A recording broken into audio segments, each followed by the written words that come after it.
We're going through the workbook where you learn how to get and stay at your happy weight by becoming an intuitive eater. And intuitive eating is not giving up, my friends. It is wising up.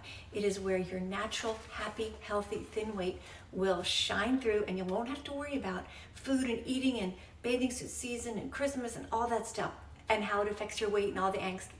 That's gone.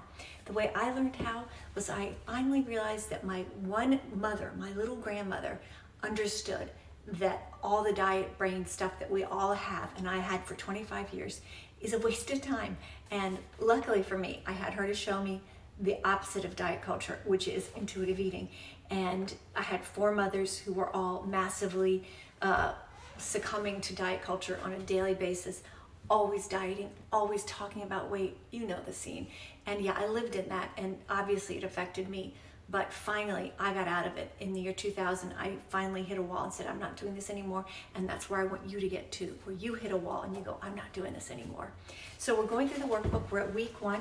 This is a workbook. It's available online. You don't have to have it. I'm going to go through it. But if it's helpful, then go online and get it. The mantra for this week, and the mantras are really important because they set the tone for the week. And as a little ingenue here, just learning what intuitive eating is really like, you want to focus on this. Nothing is fattening when you're hungry. Everything is fattening when you are not. This phrase is going to be a very key point that we're going to go over and over and over, because I may say that and you may go, well, that makes sense, but you don't believe it. It's not in your heart. It's not in your soul. It's not in your life experience, because that's not what we're taught. We're taught, oh, look at that bowl of kale and with those lovely organic dried raisins or whatever, and the cider vinegar and the fennel.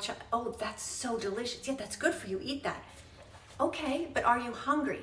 We forget that part. So this is all about really nailing that sentence into your brain, so you don't do things like, well, I'm not hungry, but boy, that's nutritious and I should eat that because that's good for me. Nothing is good for you when you're not hungry. Nothing. What's good for you is not eating, because your body needs a break and because your body would tell you if it's hungry. And you may say, see, I know how your brain works because mine worked the same way for, again, 25 years. You're going to say, well, I'm not going to know when I'm hungry, or my brain was never going to be right and tell me when to eat and when not to eat. Yes, it is. Yes, it is. We've just been trained to ignore our beautiful bodies. And when you start listening, your body's voice will get louder and louder and louder, and you will get to a point where you're hungry, not really sure what you want, but you open your refrigerator, you use all your senses, and you go, that's it. I want grapes, or I want cheese, or whatever. And it's fun. It's fun. It's so much better than dieting. The misery of dieting that I went through for 25 years, I know you're in it. Get out of it. Come over here with me. It's way more fun, and it's effective, and you'll get and stay at your happy, healthy weight for the rest of your life without all this fuss, as my grandmother would say, all this nonsense. So today we're going to begin in this first week knowing that instead of food angst, which is what we're all experiencing now, you'll discover the joy of stress-free eating. How delightful is that? Instead of rules, you're going to learn to follow your own voice. That's what this is all about. Your voice, not my voice. I'm leading you to your voice. And instead of yo-yo weight, and you know how that feels. You know how horrible it is when you've been so good all week and then you go on a binge or whatever, and then you gain a bunch of weight, and you're just like, oh, really? I was so good, and it's so bad. That up, down, on, off, binary view of everything with food is destructive. So you're going to get over that. You're going to get through that.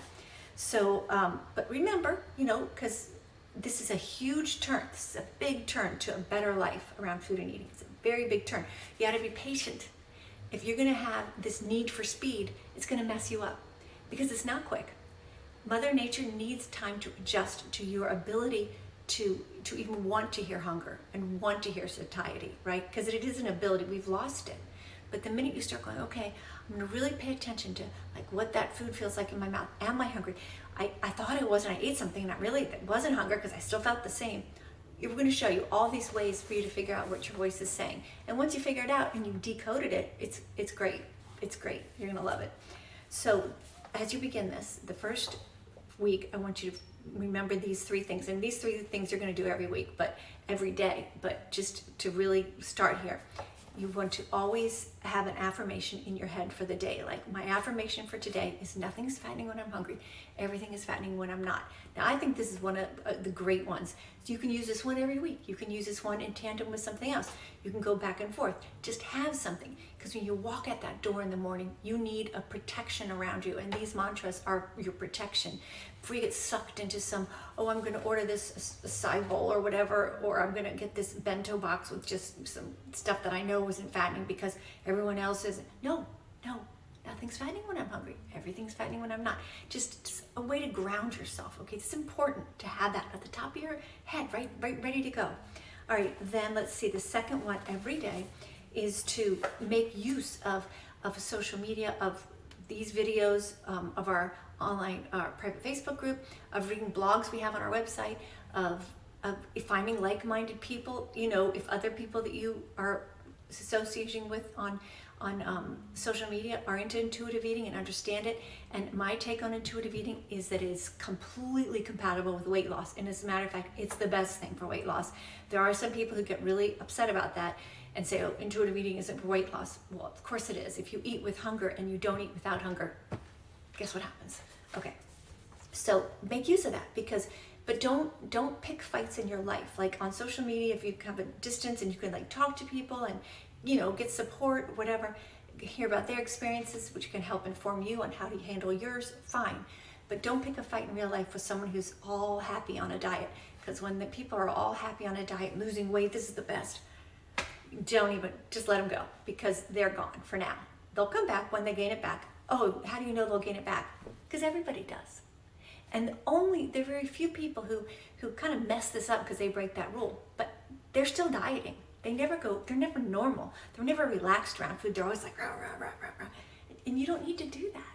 You don't need to be that way. You can be happy, fun, cheerful, lighthearted around food and eating. You don't need to be, no. Then the third thing, this is very practical, but this is really important, is have food with you at all times. I don't mean a lot. I don't mean to carry a burger around. I mean, if you are in your car and hunger hits, if you know that you have food with you, you don't eat preventatively. Like you're going out in the morning, you're like, well, let's say it's 9, usually I eat something by 11. I'm not sure if I'll be able to get, okay, have some portable snack in your car, in your purse, at your desk, wherever you need it to be, so that you in your brain, you don't have to eat in case of hunger. That eating without being hungry in that moment is a sabotage to intuitive eating. You need to experience hunger, feel it, and go, oh, there it is, okay. And hunger isn't a straight line, it's not like immediately you need to squish it. You just need to, oh, there it is, okay, I feel hunger. Okay, it's not an emergency yet, but I'm gonna need to take care of myself sometime soon. So you give yourself that warning, you pay attention to it. And then you'll notice it. Sometimes hunger comes and you go, but then it ebbs away, and then it comes. That's life. It's like everything in nature, right? Ebbs and flows. But you want to have that food with you, because when you cross over into, I think I'm getting hangry, and you guys know that feeling, and if you don't, you will know it soon if you start listening, because that's when you're hungry, but you're just kind of desperate, and it's not that eating isn't enjoyable then, but it just feels stressed out. It's like, oh, I'm at dinner and God, the food hasn't come yet, and I'm so hungry, and there's bread and butter on the table. I'm just gonna eat that, but you're eating that, and you really wish you were eating the spaghetti that you ordered or whatever. No. So you want to calmly, if you're in a position and where you are eating preventatively, that messes you up because you end up eating more. So just always have food with you.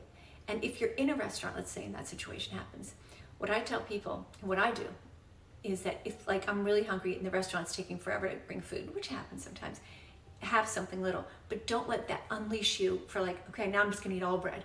No, eat it, say, I'm just taking the edge off. I'm just taking the edge off this hunger. I'm not gonna ruin dinner by just eating it all, right?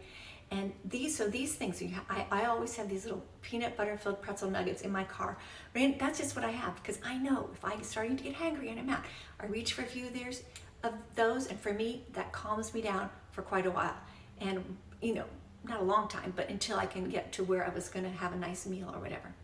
You guys, we're gonna go to the next part of week 1, the next video. Please subscribe and be there next time we're on. If you subscribe, then you'll get that notice. Please comment. All these things really help us get our message out there to other people. I want to help get as many people out of diet culture as I can. The happy land of intuitive eating is where it's at. It'll be the best gift you ever give yourself. So don't wait. Just commit to this. Do yourself a favor and understand that diet culture is never going to make you a thin, naturally thin, happy person. It's just going to stress you out. I'll see you next time.